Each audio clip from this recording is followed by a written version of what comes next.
Hello दोस्तों, कैसे हो आप सब। मैं उम्मीद करता हूँ आप सब ठीक होंगे। आज हम अपना एक इंडियन पॉलिटी का एक बेहतरीन टॉपिक स्टार्ट करने वाले हैं, जिसका नाम है फंडामेंटल राइट्स। तो फंडामेंटल राइट्स आपके लिए इंपॉर्टेंट है, आपके किसी भी एग्जाम के लिए ये इंपॉर्टेंट है। और एग्जाम के लिए नहीं, आप भारत के नागरिक हैं और भारत के नागरिक होते हुए आपको आपको ये पूरा हक है जानने का कि हमारे मौलिक अधिकार क्या हैं, फंडामेंटल राइट्स क्या हैं। तो आज हमारे लिए ये बेहतरीन टॉपिक मैं आपके लिए लेकर आया हूं, फंडामेंटल राइट्स। तो टाइम ना वेस्ट करते हुए हम डायरेक्ट टॉपिक पे आएंगे, क्योंकि हमको एग्जाम में टिक लगाने से मतलब है। तो चलिए स्टार्ट करते हैं। बहुत अच्छा टॉपिक है फंडामेंटल राइट्स। अब आपको एक सिनेरियो में बताता हूं। आप कल्पना कीजिए कि आपको आपका धर्म या जात देखकर नौकरी से वंचित कर दिया जाए। आपका रिलीजन और आपका कास्ट जानकर आपको नौकरी नहीं दी जाए, तो आपको कैसा महसूस होगा। जी हाँ दोस्तों, बहुत बुरा महसूस होगा। और ऐसा भारत में करना पॉसिबल नहीं है, क्योंकि भारत के संविधान के पार्ट थर्ड में फंडामेंटल राइट्स की बात की गई है। और उन फंडामेंटल राइट्स में ऐसा क्या लिखा है जो आपको इन सब चीजों से प्रोटेक्शन देता है, वही हम आज डिस्कस करने वाले हैं। आपका फोन, आपका धर्म, आपकी जुबान, आपकी सोच, ये सब क्या है, इंडिपेंडेंट है, फ्री है। और ये अधिकार हमें हमारा संविधान देता है अपने पार्ट थर्ड में, जिसको हम बोलते हैं फंडामेंटल राइट्स। तो फंडामेंटल राइट्स पर डायरेक्ट हम चढ़ते हैं। आपको मैं एक चीज बताता हूं कि 15th सेंचुरी की बात है, 15th सेंचुरी की बात है, किस सेंचुरी की बात है, 15th सेंचुरी की बात है। इंग्लैंड में एक राजा हुआ करता था, इंग्लैंड में एक राजा हुआ करता था जिसका नाम था किंग जॉन। क्या नाम था? King John. 15th सेंचुरी में इंग्लैंड में एक राजा हुआ करता था जिसका नाम था किंग जॉन। ये काफी तानाशाह राजा था, अपनी मनमर्जी करता था। तो इसकी प्रजा एक दिन तंग आ गई और वो राजा से कहती है कि हमें तुम्हारे राज में कुछ क्या चाहिए, मौलिक अधिकार चाहिए, ताकि हम इज्जत सुकून से रह सकें। तो राजा जो है वो एक पेपर इशू करता है, पेपर जिसको मैंने कहा चार्टर, एक चार्टर इशू करता है, जिसमें वो कुछ राइट्स लिखकर देता है। और वो अधिकार देता है कंडीशनल, मतलब उसमें कंडीशनल का मतलब ऐसे अधिकार जिसमें कुछ क्या होंगी, पाबंदियां होंगी, पर ये अधिकार वो लोगों को देता है। और इसी को ही कहा गया मैग्ना कार्टा। जब कोई सुप्रीम अथॉरिटी कोई चार्टर इशू करती है, जब कोई सुप्रीम अथॉरिटी कोई चार्टर इशू करती है, उसको क्या कहा जाता है, मैग्ना कार्टा। तो इस चार्टर में कुछ इंपॉर्टेंट राइट्स थे जो कंडीशनली किंग जॉन ने अपनी जनता को दिए। अब ठीक उसी समय 1776 की बात है। 1776, बच्चों ध्यान से देखना है, 1776 की बात है। उस समय अमेरिका इंडिपेंडेंट हुआ था यूएस से, ग्रेट ब्रिटेन से। America got independence from great Britain. America got independence from great Britain. Great Britain से अमेरिका 1776 के अराउंड क्या हुआ, आजाद हुआ। जब आजाद हुआ तो ये लोग पहले से ही अपने कॉन्स्टिट्यूशन बनाने का कार्यक्रम कर रहे थे। तो जब ये इनका कॉन्स्टिट्यूशन बन रहा था तो इनकी नजर इंग्लैंड पर भी थी, क्योंकि वहां पर क्या था, वहां पर किंग जॉर्ज ने चार्टर इशू किया था और उसने वहां पर राइट्स की बात की थी। तो 1776 में अमेरिका भी इसी चार्टर से साइन होकर अपने नागरिकों को कुछ अधिकार देता है, जिनको कहा जाता है बिल ऑफ राइट्स। कुछ अधिकार देता है अपने बिल ऑफ राइट्स अपने नागरिकों को, टू इट्स सिटीजन्स। कुछ अधिकार देता है, rights to its citizens. Rights America भी अपने सब्जेक्ट्स को, अपने लोगों को राइट्स देता है। किससे इंस्पायर होकर? उसी इंग्लैंड के राजा के चार्टर से इंस्पायर होकर, जिसको क्या बोला गया, बिल ऑफ राइट्स। और इसी बिल ऑफ राइट्स से इंडिया इंस्पायर होता है। और इंडिया भी क्या करता है, हमारे जो फंडामेंटल राइट्स हैं, हमारे जो फंडामेंटल राइट्स हैं, अधिकार हैं, फंडामेंटल राइट्स हैं, वो भी हम किससे इंस्पायर होकर अपने कॉन्स्टिट्यूशन में उनको इनकलकेट करते हैं? फंडामेंटल राइट्स बोरोड फ्रॉम, हमने अपने जो फंडामेंटल राइट्स किए हैं बोरो, वो borrowed from USA constitution. USA के कॉन्स्टिट्यूशन से हमने क्या किया है? बोरो किया है। और यूएसए के कॉन्स्टिट्यूशन में फंडामेंटल राइट्स को क्या बोला जाता था? Bill of rights. I hope aspirants आपको यहां पर समझ आ गई होगी। तो अब हम बढ़ते हैं सीधा अपनी स्लाइड की तरफ कि फंडामेंटल राइट्स क्या है। इंट्रोडक्शन जो एग्जाम के लिए इंपॉर्टेंट होते हैं बच्चों।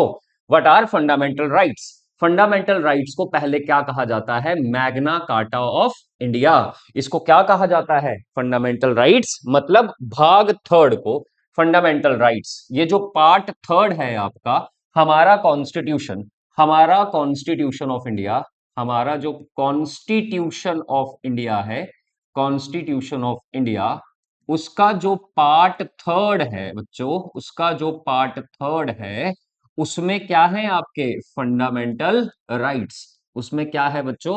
Fundamental rights. भाग तीन में फंडामेंटल राइट्स है।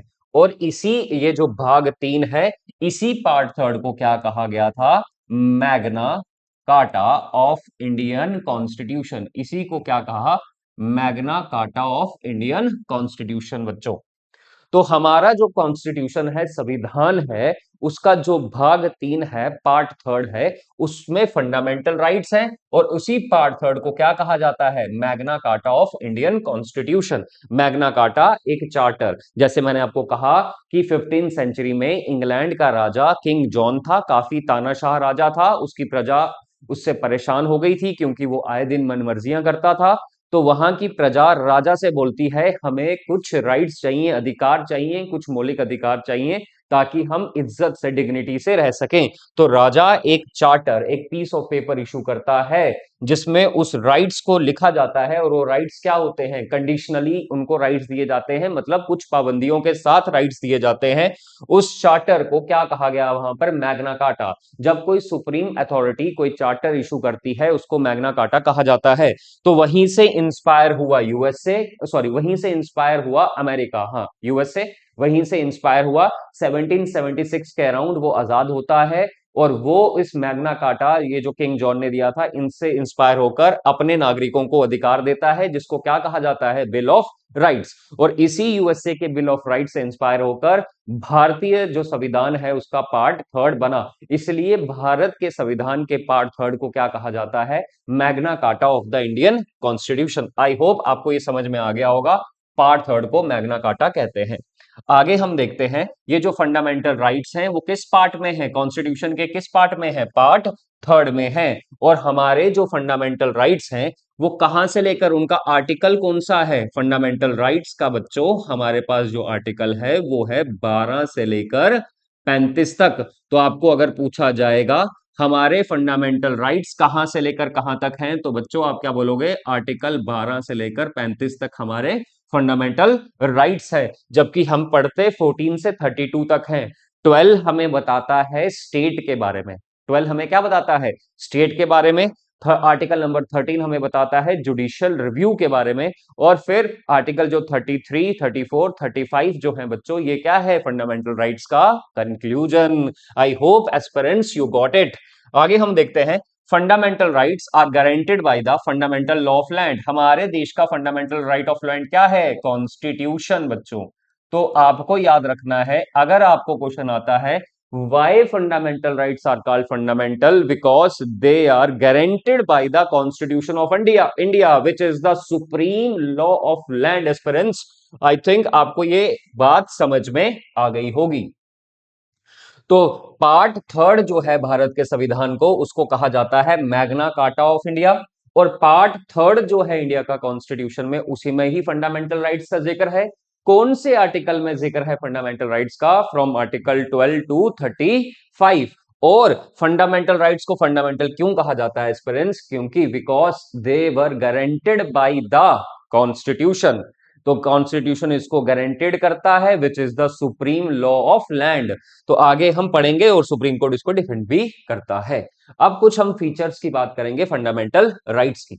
तो की फीचर्स क्या क्या है फंडामेंटल राइट्स के, ये आपको याद रखने हैं। कौन कौन से फीचर्स हैं फंडामेंटल राइट्स के, एग्जाम में आपसे पूछ सकते हैं और यहां से क्वेश्चन पूछा भी गया है। Fundamental rights are justiciable. Fundamental rights क्या है, पहला पॉइंट जो है वो क्या है, fundamental rights are justiciable, they were enforceable by the courts. जैसे मैं बोलता हूं फंडामेंटल राइट्स आर जस्टिसिएबल, इसका मतलब यह है कि अगर आपका कभी भी फंडामेंटल राइट्स का, मौलिक अधिकारों का वायलेशन होता है प्यारे बच्चों, तो आप डायरेक्ट सुप्रीम कोर्ट में जा सकते हो with the help of article 32।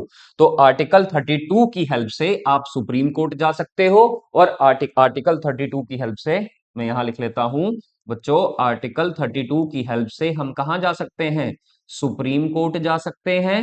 और आपका जो आर्टिकल 226 है, आर्टिकल 226 बच्चों आपको याद रखना है, और हाई कोर्ट में भी हम क्या कर सकते हैं, गुहार लगा सकते हैं अगर हमारे फंडामेंटल राइट्स का वायलेशन हो। That is why they were termed as justiciable. I hope first point आपको क्लियर हो जाएगा। दूसरा पॉइंट है, fundamental rights are not absolute और सैक्रोसेंट। यहां पर लिखा है fundamental rights are not absolute. यहां बच्चों मतलब क्या है कि फंडामेंटल राइट्स पर हम रेस्ट्रिक्शंस लगा सकते हैं। बेशक ये आपके मौलिक अधिकार हैं, ये आपसे कोई नहीं छीन सकता, बट सरकार चाहे तो इस पर क्या लगा सकती है, रेस्ट्रिक्शंस लगा सकती है। और रिस्ट्रिक्शंस कौन सी, रीजनेबल रिस्ट्रिक्शंस। और ये रिस्ट्रिक्शंस रीजनेबल हैं या नहीं है, ये कौन तय करता है, मेरे दोस्तों, ये तय करते हैं हमारे कोर्ट्स, हमारे कोर्ट्स तय करते हैं। और यहां पर लिखा है फंडामेंटल राइट्स आर नॉट सैक्रोसेंक्ट। सैक्रोसेंक्ट का मतलब होता है पवित्र। तो हमारे फंडामेंटल राइट्स परमानेंट भी नहीं है, ना ही पवित्र हैं।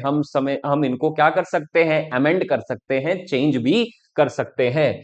नेक्स्ट क्या लिखा है, fundamental rights are adopted from USA. अगर आपको क्वेश्चन में आएगा कि हमने जो है फंडामेंटल राइट्स को किस कंट्री से बोरो किया है, तो वो हमने किया है यूएसए से। यूएसए के कॉन्स्टिट्यूशन से हमने फंडामेंटल राइट्स को भारत के संविधान के लिए बोरो किया। और यूएसए के कॉन्स्टिट्यूशन में फंडामेंटल राइट्स को क्या कहा गया, बिल ऑफ राइट्स। नेक्स्ट है, एक्शन अगेंस्ट स्टेट।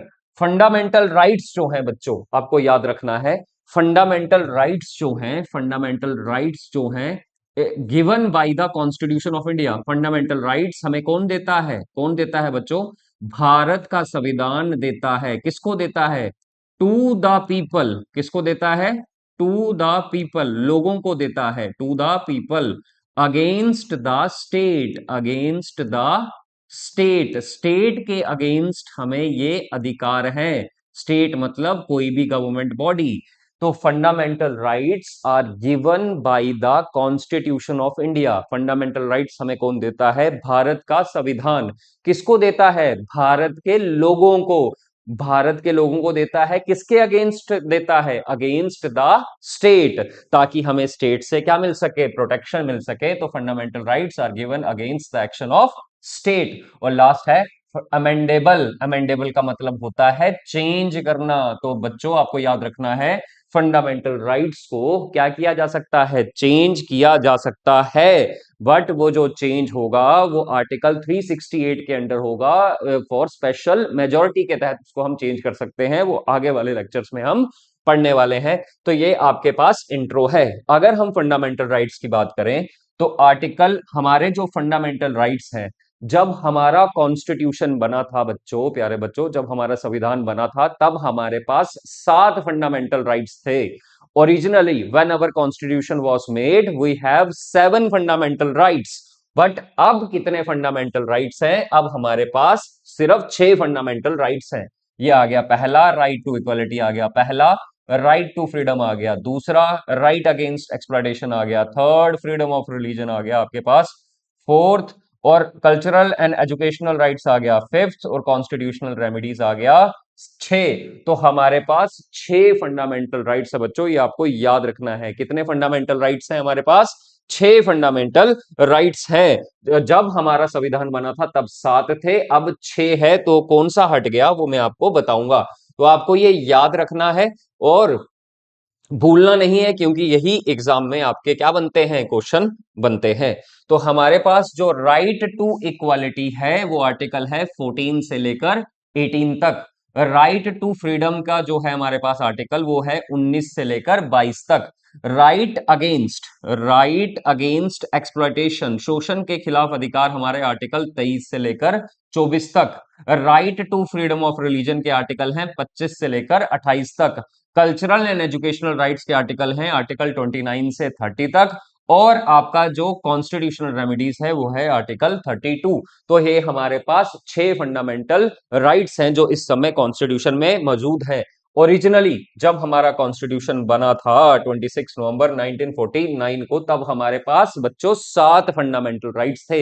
एक राइट था राइट टू प्रॉपर्टी, उसको डिलीट कर दिया जाता है 1978 में by 44th constitutional amendment act, और उसको फंडामेंटल राइट की लिस्ट से हटा देते हैं और उसको क्या बना दिया जाता है बच्चों, लीगल राइट। वो मैं आगे आपको पढ़ाऊंगा। तो अभी तक के लिए याद रखना है हमारे पास 6 फंडामेंटल राइट्स हैं। कितने? 6।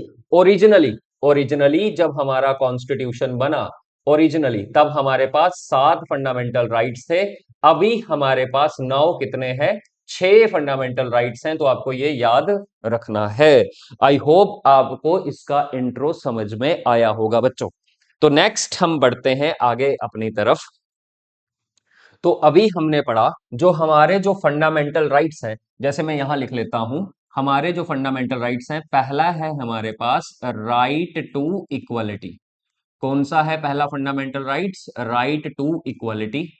दूसरा फंडामेंटल राइट है हमारे पास राइट टू फ्रीडम। दूसरा है राइट टू फ्रीडम। तीसरा है हमारे पास right against exploitation. Right against right against exploitation, जैसे पीछे लिखा था राइट अगेंस्ट एक्सप्लॉइटेशन। फिर हमारे पास है आपका राइट अगेंस्ट एक्सप्लॉइटेशन के बाद ये यहां पर लिखा हुआ है राइट अगेंस्ट एक्सप्लॉइटेशन। उसके बाद हमारे पास है फ्रीडम ऑफ रिलीजन। यहां है हमारे पास freedom of religion. Freedom of religion, धर्म की आजादी। उसके बाद educational and cultural rights. Educational and cultural rights. Educational and cultural rights.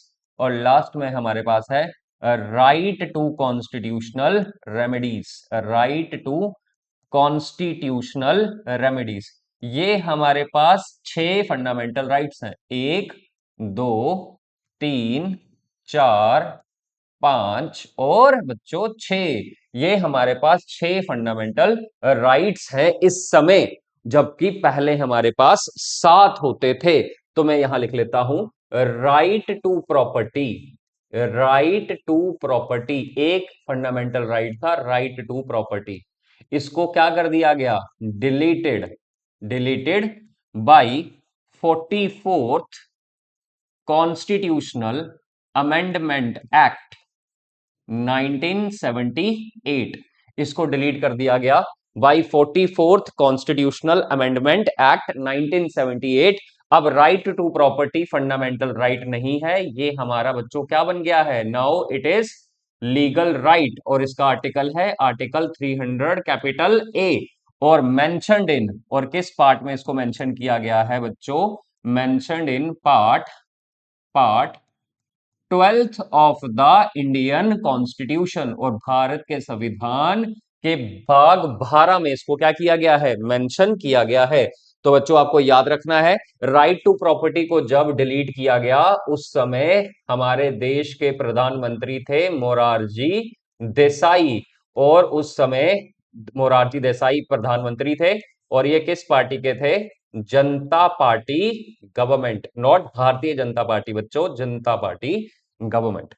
तो फिर से सुन लेते हैं। हमारे जब ओरिजिनली हमारा कॉन्स्टिट्यूशन बना तब हमारे पास 7 फंडामेंटल राइट्स थे। फिर हमने राइट टू प्रॉपर्टी को डिलीट कर दिया अपनी फंडामेंटल राइट की लिस्ट से। कब? 1978 में। और हमने कौन से अमेंडमेंट के तहत इसको डिलीट किया? By 44th constitutional amendment act 1978। और अब जो है आपका right to property fundamental right नहीं है, अब वो लीगल राइट बन चुका है बच्चों।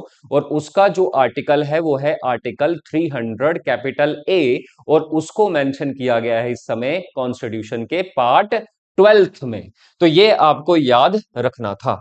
अब फंडामेंटल राइट्स को हम चेंज कर सकते हैं। फंडामेंटल राइट्स, अब क्वेश्चन आता है can fundamental rights can be amended? Yes बच्चों, फंडामेंटल राइट्स को अमेंड किया जा सकता है। अमेंड का मतलब होता है चेंज किया जा सकता है। और कैसे चेंज करेंगे? आजकल स्टेटमेंट वाइज क्वेश्चन एग्जाम में बहुत आ रहे हैं, तो हम उस पर फोकस करेंगे। यहां पर जो टॉपिक है वो लिखा गया है अमेंडेबिलिटी ऑफ फंडामेंटल राइट्स, कि किस तरह से अमेंडेबिलिटी का मतलब किस तरह से हम फंडामेंटल राइट्स को क्या कर सकते हैं, चेंज कर सकते हैं, उनमें चेंज ला सकते हैं बच्चों, वही हम अभी देखेंगे। तो यहां पर आपको जो ये पॉइंट्स दिख रहे हैं आपको इसके नोट्स बनाने हैं, क्योंकि स्टेटमेंट वाइज अगर क्वेश्चन आ जाता है तो हम वहां फंस ना जाएं। तो क्या हम फंडामेंटल राइट्स को चेंज कर सकते हैं? हाँ बिल्कुल कर सकते हैं, बट अगर हम बैकग्राउंड में जाएं थोड़ा सा तो हम देखेंगे कुछ चीजों को जो आपको याद रखनी है। बिफोर 1967, 1967 से पहले क्या लिखा है? बिफोर 1967, 1967 से पहले क्या था? फंडामेंटल राइट्स, एफआर लिखा है बच्चों, याद रख लेना ये fundamental rights. Fundamental rights could be freely amended by parliament. Fundamental rights को आसानी से पार्लियामेंट क्या कर सकती थी? चेंज कर सकती थी। कब? 1967 से पहले। फिर एक केस आता है, आपको केस पर याद रखना है कौन सा केस किसके साथ एसोसिएटेड है बच्चों, इंपॉर्टेंट है। फिर एक केस आता है Golaknath versus state of Punjab 1967। Case का नाम क्या है? सुप्रीम कोर्ट में एक केस आता है Golaknath versus state of Punjab. कब? 1967 में, जिसमें सुप्रीम कोर्ट ये कहता है fundamental rights can not be amended. Supreme court इस केस में कहता है, देखो 1967 से पहले फंडामेंटल राइट्स को पार्लियामेंट आसानी से चेंज कर लेती थी। फिर एक केस आया Golaknath versus state of Punjab 1967 में सुप्रीम कोर्ट के सामने, और सुप्रीम कोर्ट यह कहता है कि फंडामेंटल राइट्स को हम चेंज नहीं कर सकते, क्योंकि फंडामेंटल राइट्स क्या है? सैंक्रोसेंट। सैंक्रोसेंट का मतलब होता है पवित्र। क्या मतलब होता है? ये पवित्र है और क्या है? परमानेंट है। तो सुप्रीम कोर्ट अपनी रूलिंग में कहता है 1967 में Golaknath versus state of Punjab के केस में कि हम फंडामेंटल राइट्स को चेंज नहीं कर सकते, क्योंकि फंडामेंटल राइट्स पवित्र और क्या है? परमानेंट है। फिर इंदिरा गांधी की गवर्नमेंट 1971 में, इंदिरा गांधी की गवर्नमेंट, याद रखना यहां पर इंदिरा गांधी गद्दी पर बैठी हैं। इंदिरा गांधी की जो गवर्नमेंट है 1971 में एक कानून, एक एक्ट पास करती है पार्लियामेंट में, जिस एक्ट का नाम है 24th कॉन्स्टिट्यूशनल अमेंडमेंट एक्ट। कब? 1971 में, जिसमें पार्लियामेंट ये कानून बनाती है कि fundamental rights can be amended. हम फंडामेंटल राइट्स को चेंज कर सकते हैं, बट अंडर आर्टिकल 368 का यूज करेंगे। और किस मेजॉरिटी के तहत इसको चेंज कर सकते हैं हम फंडामेंटल राइट्स को? स्पेशल मेजॉरिटी के तहत इसको हम क्या कर सकते हैं? चेंज कर सकते हैं बच्चों। तो स्पेशल मेजॉरिटी क्या हो गई कि जितने भी एमपीज हैं, चाहे वो लोकसभा में है चाहे वो राज्यसभा में, जितने भी एमपीज हैं, जिस दिन जितने भी आए होंगे प्रेजेंट एंड वोटिंग, उसका 2/3 यस बोलना चाहिए। जैसे स्पेशल मेजोरिटी, अगर मैं लोकसभा की बात करूं, अगर मैं लोकसभा की बात करूं बच्चों, इसको ध्यान से समझना। अगर मैं लोकसभा की बात करता हूं तो आपके पास 543 सीट्स हैं लोकसभा में। 543 सीट्स हैं लोकसभा में। अब क्या होता है कि स्पेशल मेजोरिटी में क्या होता है कि इस 543 का हमको सबसे पहले क्या करना होता है? 2/3। 543 लोकसभा में आए हैं, मान के चलो 543 मेंबर्स लोकसभा की प्रेजेंट स्ट्रेंथ है, और सारे के सारे 543 असेंबली सॉरी लोकसभा में बैठे हैं। अब जब ये प्रेजेंट हैं तो सारे वोट भी डालेंगे। स्पेशल मेजोरिटी में क्या होता है? उसका टोटल सीट्स का जितने भी लोग आए हैं उनका 2/3। हमने बोला 543 आए हैं, तो इसका 2/3 करेंगे तो ये कटेगा 3 1 जा 3, 3 8 जा 181 इंटू 2, 181 इंटू 2 कितना हो गया? 2 1 जा 2, 2 8 जा 16, 362 मेंबर्स क्या करने चाहिए? यस करने चाहिए। बट अभी भी स्पेशल मेजोरिटी ये पहला पहला है, स्पेशल मेजोरिटी का ए पार्ट है। दूसरा पार्ट ये कहता है 362 के अलावा आपको लोकसभा की टोटल स्ट्रेंथ, जैसे 543 है, इसका क्या करना पड़ेगा, 50%। 543 का 50% कितना हो गया, 272 प्लस। तो यहां पर देखो, अगर आपका 362 और 272, ये 362 272 से बड़ा है, अगर ऐसी मेजोरिटी मिल जाती है 2/3, तो बिल को क्या कर लिया जाएगा, पास मान लिया जाएगा। मैं आपको एक चीज और बताता हूं, अगर आप ध्यान से देखो यहां पर, अगर आप यहां पर ध्यान से देखो, स्पेशल मेजोरिटी समझना क्या है। अगर आपको इतना भी पता लग गया कि फंडामेंटल राइट्स को हम चेंज कर सकते हैं, तो कैसे कर सकते हैं, आर्टिकल 368 स्पेशल मेजोरिटी के तहत ही। और स्पेशल मेजोरिटी क्या है वो मैंने आपको बता दी, मैं फिर से आपको रिपीट कर लेता हूं। स्पेशल मेजोरिटी क्या है, मान के चलो लोकसभा में 543 मेंबर्स आए हैं, और वो वोट भी डालेंगे, तो 543 का सबसे पहले हम 2/3 करेंगे, और 2/3 कितना हो जाएगा आपके पास, ये हो जाएगा 181 इंटू 2।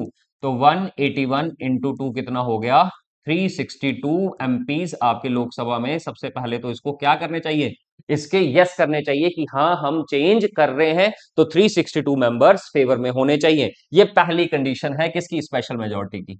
दूसरी कंडीशन क्या कहती है इसी में ही, कि टोटल स्ट्रेंथ कितनी है लोकसभा की, जैसे 543 है, तो 543 का ही हमको क्या करना है, 543 का ही हमको 50% देखना है। तो 543 का 50% हो गया 272 प्लस। तो हम अब देखेंगे, तो ये भी फेवर में होने चाहिए। अब देखो यहां पर 543 का 50% अगर फेवर में है, तो फेवर में कितना हो गया 272, और 2/3 कितना है 362। ये 362 272 से ज्यादा है, दैट मींस हमें क्या हो जाएगा, अगर 362 272 से ज्यादा है, इसका मतलब क्या है कि हम फंडामेंटल राइट्स को क्या कर सकते हैं, चेंज कर सकते हैं। यही स्पेशल मेजोरिटी कहती है। अगर मान के चलो, अगर मान के चलो सिनेरियो कुछ इस तरीके से है, अगर मान के चलो सिनेरियो कुछ इस तरीके से सिनेरियो है, अगर यहां देखो, I hope it is visible. अगर सिनेरियो क्या है, अगर इसे नहीं है यहां लिख लेते हैं, सिनेरियो क्या कहता है, अगर अगर 300 लोग ही, 300 एमपी ही लोकसभा में आए हैं और यही वोट डालेंगे, मान के चलो 543 नहीं आए हैं, 300 ही आए हैं, तो हम 300 का 2/3 करेंगे। 300 का 2/3 कर दिया, तो कितना हो गया, 100 इंटू 2 कितना हो गया, 200। 200 मेंबर्स यस में होने चाहिए। पर ये पहली कंडीशन है। दूसरी कंडीशन क्या है, लोकसभा की टोटल स्ट्रेंथ कितनी है, 543, तो 543 का हमको 50% फिर भी देखना है, तो 543 का 50% होता है 272 प्लस। अब यहां पर देखो, ये 200 लोग हैं, और स्ट्रेंथ का 50% कितना है 272। अगर ये 200 272 से छोटा है, इसका मतलब 200 ये जो है 272 से कम है, इसका मतलब हमारा बिल पास नहीं होगा। तो स्पेशल मेजोरिटी काफी कॉम्प्लिकेट मेजोरिटी होती है, इतनी आसानी से ये वहां पर नहीं मिलती। इस वजह से हमने कहा, पार्लियामेंट ने कहा कि फंडामेंटल राइट्स को हम अमेंड करेंगे, बट आर्टिकल 368 के अंडर करेंगे, वो भी स्पेशल मेजोरिटी लेकर। आने वाली क्लासेस में हम स्पेशल मेजोरिटी को अच्छे से पढ़ेंगे। तो अभी आपको याद रखना है कि 24th constitutional amendment act 1971 Indira Gandhi ji की गवर्नमेंट और पार्लियामेंट पास करती है कि हम फंडामेंटल राइट्स को अमेंड करने वाले हैं बाय स्पेशल मेजोरिटी। उसके बाद एक और केस आता है, Kesavananda Bharati case versus state of Kerala. 1973 में एक और केस आता है जिसका नाम क्या है बच्चों, Kesavananda Bharati case versus state of Kerala, sorry, ये आता है 1973 में। इसमें सुप्रीम कोर्ट कहता है फंडामेंटल राइट्स को हम चेंज कर सकते हैं, बट हमको कॉन्स्टिट्यूशन का बेसिक स्ट्रक्चर को टच नहीं करना होगा दोस्तों। तो 1973 में Kesavananda Bharati versus state of Kerala में सुप्रीम कोर्ट ये कहता है कि हम फंडामेंटल राइट्स को चेंज तो कर सकते हैं, but without touching the basic structure of the constitution. हमको कॉन्स्टिट्यूशन के बेसिक स्ट्रक्चर को टच नहीं करना होगा। अब आप बोलोगे सर ये बेसिक स्ट्रक्चर क्या है, जैसे बेसिक स्ट्रक्चर क्या है, जैसे आपका फंडामेंटल राइट है, राइट टू लाइफ, जीने की आजादी विद डिग्निटी, पर्सनल लिबर्टी, ये आपका बेसिक राइट है। कानून की नजरों में सब बराबर, ये आपका बेसिक राइट है। Freedom of speech and expression, ये आपका बेसिक राइट है। Freedom of movement, freedom of residence, freedom of profession, freedom of assembly, ये सब आपके क्या हैं, बेसिक राइट हैं। तो ये अधिकारों को टच किए बिना फंडामेंटल राइट्स को अमेंड किया जा सकता है। तो अब क्वेश्चन ये है माय फ्रेंड्स कि फंडामेंटल राइट्स को चेंज किया जा सकता है। अगर स्टेटमेंट वाइज क्वेश्चन आता है तो आपको याद रखना है 1967 से पहले फंडामेंटल राइट्स को इजीली अमेंड कर सकती थी भारत की संसद। फिर एक केस आता है 1967 में ही, Golaknath versus state of Punjab. इसमें सुप्रीम कोर्ट कहता है कि फंडामेंटल राइट्स को अमेंड नहीं किया जा सकता क्योंकि ये पवित्र हैं और परमानेंट हैं। ठीक फिर 1971 में इंदिरा गांधी की सरकार आती है और इंदिरा गांधी की सरकार पार्लियामेंट में एक कानून पास करती है जिसका नाम है 24th कॉन्स्टिट्यूशनल अमेंडमेंट एक्ट 1971। और इस एक्ट में यह कहा जाता है कि हम जो है फंडामेंटल राइट्स को अमेंड करेंगे, बट कि कैसे, बट बाय अंडर आर्टिकल 368, और उसमें हम स्पेशल मेजॉरिटी का यूज करेंगे। उसके बाद 1973 में एक और केस सुप्रीम कोर्ट में आता है जिसका नाम है Kesavananda Bharati case versus state of Kerala. इस केस में सुप्रीम कोर्ट ये कहता है कि आप फंडामेंटल राइट्स को अमेंड तो कर सकते हो बट कॉन्स्टिट्यूशन के बेसिक स्ट्रक्चर को आपको टच नहीं करना होगा। My friends, I hope you get it कि फंडामेंटल राइट्स को अमेंड कर सकते हैं या नहीं कर सकते। बढ़ते हैं अगले, आई होप ये क्लियर हो गया होगा। अब हम बात करेंगे फंडामेंटल राइट्स के आर्टिकल्स की। तो आपको मैंने ये कहा कि फंडामेंटल राइट्स कौन देता है, भारत का संविधान देता है। किसको देता है, लोगों को देता है। किसके खिलाफ देता है, अगेंस्ट द स्टेट। स्टेट से प्रोटेक्शन के लिए हमने नागरिकों को फंडामेंटल राइट्स दिए हैं। अब माय फ्रेंड्स, सबसे बड़ा सवाल यह है कि स्टेट है क्या, वही स्टेट है क्या जिससे हमको प्रोटेक्ट करते हैं फंडामेंटल राइट्स। उस स्टेट में कौन कौन आता है माय फ्रेंड्स, वही डिसाइड करता है भारत के संविधान का आर्टिकल 12, आर्टिकल नंबर 12। तो आर्टिकल नंबर 12 कहता है, ये रहा आपके सामने। आर्टिकल नंबर 12 क्या कहता है, आर्टिकल नंबर 12 कहता है डेफिनेशन ऑफ अ स्टेट। दोस्तों, माय फ्रेंड्स, आर्टिकल जो 12 है संविधान का, जो 12 से लेकर 35 तक जो हमारे फंडामेंटल राइट्स हैं, उसमें जो आर्टिकल 12 है वो बताता है स्टेट की डेफिनेशन। स्टेट की डेफिनेशन क्या होगी मेरे दोस्तों, तो स्टेट की डेफिनेशन में क्या आता है, तो सबसे पहले आपको यहां लिखना है judiciary does not comes under article 12। ये आपको याद रखना है नोट में। Judiciary does not come, judiciary does not come, judiciary does not comes under article 12। Judiciary जो है वो आर्टिकल 12 के अंदर, judiciary does not comes under the definition of state, ऐसे लिखो बच्चों, judiciary does not comes under the definition of state, under the definition of state, under the definition of state. Judiciary जो है वो स्टेट की definition के under नहीं आती, क्योंकि जुडिशरी का काम है आपको सजा देना। जुडिशरी कभी कभार लाइफ इंप्रिजनमेंट की भी सजा देती है, जुडिशरी कभी कभार फांसी की भी सजा देती है। तो जीने का अधिकार तो सबको है। अगर वो लाइफ इंप्रिजनमेंट कर रहा है तो हम बोलेंगे यहां पर सबको आजादी है अपने जीने से, तो फिर वो सजा क्यों दे रहा है। इसी वजह से जुडिशरी को स्टेट की डेफिनेशन से बाहर रखा है। तो स्टेट की डेफिनेशन में रखा किसको है माय फ्रेंड्स, तो स्टेट की डेफिनेशन में रखा गया है parliament and central government. Bharat की संसद और भारत की केंद्र सरकार स्टेट की डेफिनेशन में आता है। तो भारत की संसद और भारत की केंद्र सरकार से आपको प्रोटेक्शन देते हैं फंडामेंटल राइट्स। तो स्टेट की डेफिनेशन में भारत की संसद, भारत की केंद्र सरकार, पार्लियामेंट एंड सेंट्रल गवर्नमेंट। और क्या क्या आता है स्टेट की डेफिनेशन में, स्टेट गवर्नमेंट्स, जितने भी 28 राज्य हैं हमारे देश में उन सब की सरकारें, और स्टेट लेजिस्लेचर भी स्टेट की डेफिनेशन में आता है। स्टेट लेजिस्लेचर मतलब विधानसभा, विधान परिषद, विधानसभा मतलब लेजिस्लेटिव असेंबली, विधान परिषद मतलब लेजिस्लेटिव काउंसिल। तो स्टेट की गवर्नमेंट, विधानसभा, विधान परिषद, गवर्नर, ये सारे स्टेट की डेफिनेशन में आते हैं। जितने भी आपकी लोकल गवर्नमेंट है, चाहे वो शहरों की लोकल अर्बन गवर्नमेंट है, म्युनिसिपैलिटीज, और गांव की गवर्नमेंट पंचायत, तो शहरों में क्या होता है बच्चों? Municipality, local urban self government को कहा जाता है म्युनिसिपैलिटीज, और लोकल रूरल सेल्फ गवर्नमेंट को कहा जाता है panchayat. Local urban self government शहरों में होता है और लोकल रूरल सेल्फ गवर्नमेंट गांव में होता है। तो वो भी तो सरकार है, तो सरकार की डेफिनेशन में म्युनिसिपैलिटीज भी आता है और पंचायत भी आता है माय फ्रेंड।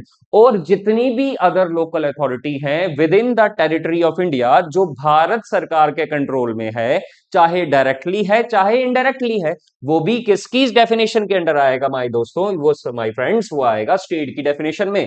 तो आर्टिकल 12 स्टेट की डेफिनेशन हमें बताता है। क्यों बताता है?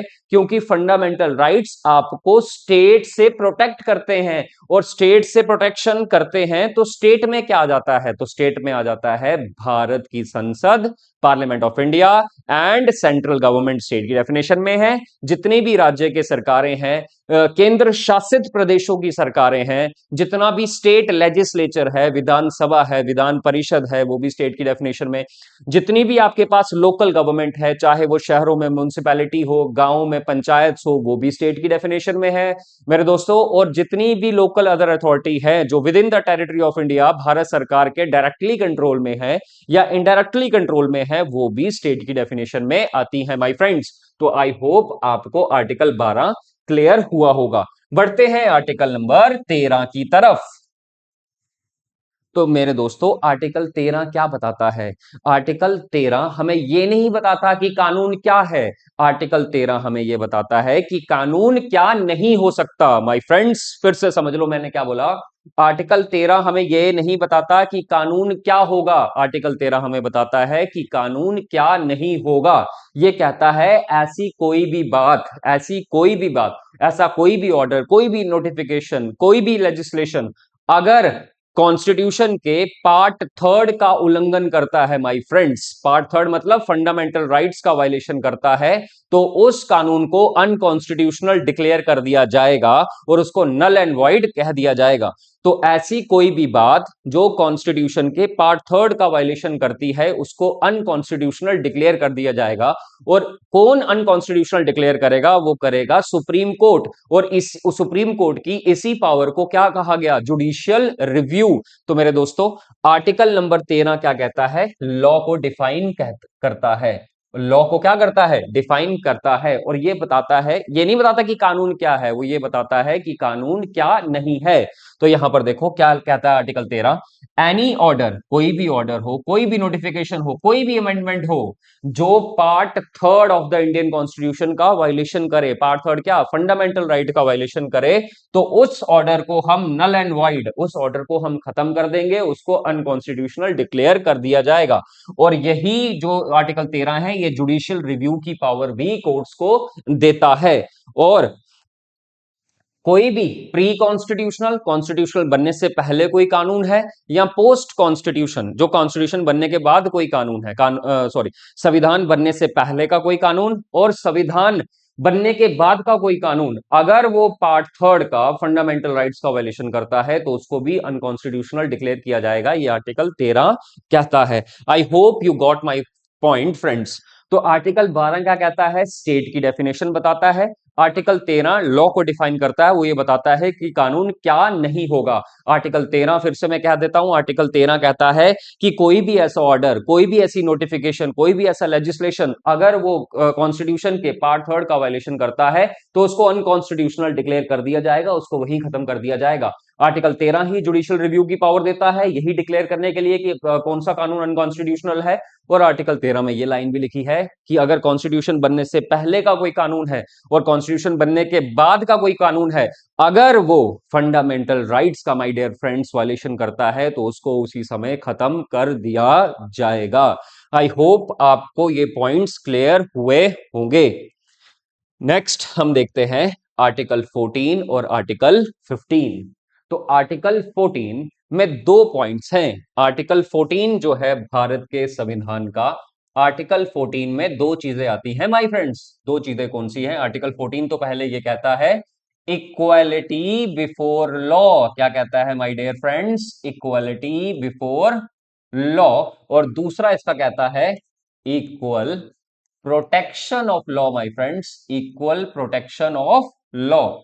तो दो चीजें आर्टिकल 14 हमारा कहता है। पहला कहता है इक्वलिटी बिफोर लॉ, कानून की नजरों में सब बराबर। और दूसरा क्या कहता है, इक्वल प्रोटेक्शन ऑफ लॉ, कानून की नजर, कानून द्वारा सबको बराबर संरक्षण भी दिया जाएगा।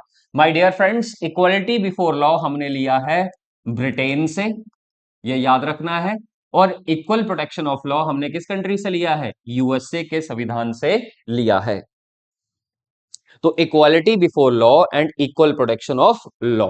अब क्या होता है मैं आपको बता देता हूं। ब्रिटेन में पार्लियामेंट्री सोवर्निटी है। ब्रिटेन में क्या है, ब्रिटेन के लोग, ब्रिटेन में पार्लियामेंट इज सुप्रीम। ब्रिटेन में पार्लियामेंट क्या है, सुप्रीम है। ब्रिटेन की पार्लियामेंट बहुत ताकतवर है माय डियर फ्रेंड्स। अगर वो किसी आदमी को कहे कि तू आज से औरत है, ऐसे मजाक कर रहा हूं, अगर वो ऐसा कह दे, मैं बता रहा हूं उनकी ताकत कितनी है। अगर ब्रिटेन की पार्लियामेंट ये कह दे उस आदमी को कि आज से तू औरत है, तो वो क्या हो जाएगा, औरत मान लिया जाएगा। उनकी पार्लियामेंट इतनी क्या है, सुप्रीम है। अब ये जो कंसेप्ट है इक्वालिटी बिफोर लॉ, ये एक नेगेटिव कंसेप्ट है। नेगेटिव कंसेप्ट क्यों है, मैं फॉर एग्जांपल आपको बताता हूं। कानून की नजरों में सब बराबर, अगर मैं ब्रिटेन की बात करूं, ब्रिटेन में क्या होता है, फॉर एग्जांपल एक विजुअली इंपेयर्ड बच्चा है, एक विजुअली इंपेयर्ड बच्चा है और एक नॉर्मल बच्चा है। एक विजुअली इंपेयर्ड बच्चा है और एक नॉर्मल बच्चा है। अगर वो एग्जाम के लिए बैठ रहे हैं तो विजुअली इंपेयर्ड को भी 60 मिनट्स दिए जाएंगे और नॉर्मल स्टूडेंट को भी 60 मिनट्स ही दिए जाएंगे। वो ये कहते हैं कि कानून की नजरों में सब बराबर हैं, कोई भी डिस्क्रिमिनेशन नहीं किया जाएगा किसी भी तरीके से। I hope you got my point. मैं आपसे क्या कहना चाहता हूं कि वो कहते हैं कानून की नजरों में सब बराबर। दूसरा जो है इक्वल प्रोटेक्शन ऑफ लॉ, ये पॉजिटिव कंसेप्ट है। पॉजिटिव कंसेप्ट कैसे है, जैसे मैं आपको बता दूं, यूएसए से हमने लिया है ये। अब ये इक्वल क्या है, इक्वल प्रोटेक्शन ऑफ लॉ। ये क्या कहता है, ये कहता है like should be treated as like, like should be treated as like, my dear friends, like should be treated as like। Equal protection of law का कंसेप्ट क्या कहता है, ये कहता है like should be treated as like.